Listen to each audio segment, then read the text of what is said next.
Proses menggali semula kubur Ketua Pegawai Eksekutif Cradle Fund Sdn Bhd Nazrin Hassan yang meninggal dunia dalam kebakaran di rumahnya di Mutiara Damansara Jun lalu berjalan lancar. Bagi mendapatkan perkembangan, kita langsung bersama wartawan Hamdi Fahmi Muhammad Zaki di Tanah Perkuburan Seksyen 9, Kota Damansara. Baik Fahmi, kongsikan apa yang berlaku ketika ini.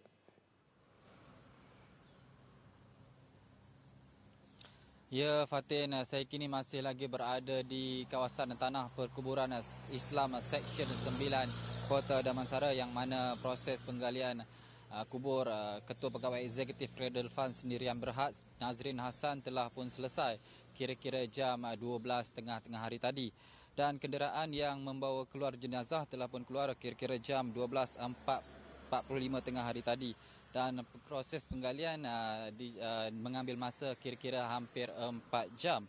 Dan dijangkakan proses bedah siasat akan dilakukan di Pusat Perubatan Universiti Malaya pada petang ini. Namun belum diketahui bilakah proses tersebut selesai. Dan saya difahamkan bahawa proses penggalian ini dilakukan oleh Unit Forensik Polis Diraja Malaysia dengan kerjasama Jabatan Agama Islam Selangor. Dan sejak dari awal pagi tadi, sejak dari jam pukul 8 saya berada di sini, turut kelihatan ahli keluarga bangsa juga turut kelihatan untuk melihat proses penggalian dilakukan. Dan pihak polis masih lagi berkawal di sekitar kawasan Tanah Perkuburan Seksyen 9 Kota Damansara ini. Bagaimanapun difahamkan pada awalnya proses penggalian ini ditangguhkan buat sementara waktu kerana isteri Allahyarham Nazrin telah memohon injunksi mahkamah untuk memohon proses penggalian dihentikan buat seketika. Bagaimanapun difahamkan Mahkamah Rayuan Putrajaya telah menolak injunksi yang dikemukakan Samirah. Keputusan itu dibuat sebulat suara oleh panel 3 hakim yang dipengerusikan oleh Datuk Mukhtaruddin Baki.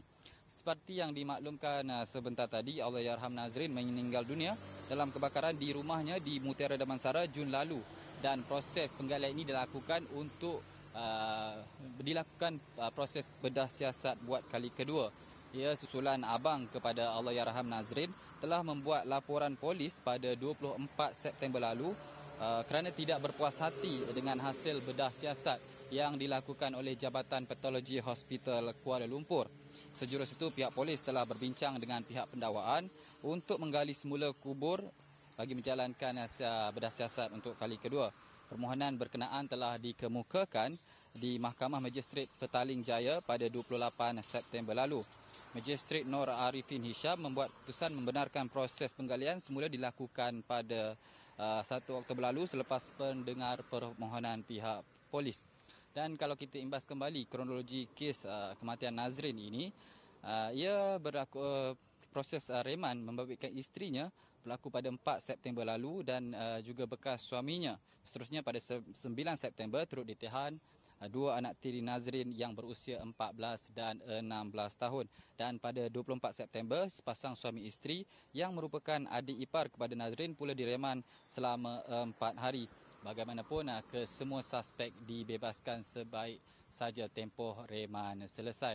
Saya kira itu sahaja perkembangan dari Tanah Perkuburan Islam Kota Damansara Seksyen 9 ini. Kita kembali dulu bersama Fatin di Sri Pentas. Baik, terima kasih Fahmi atas laporan itu.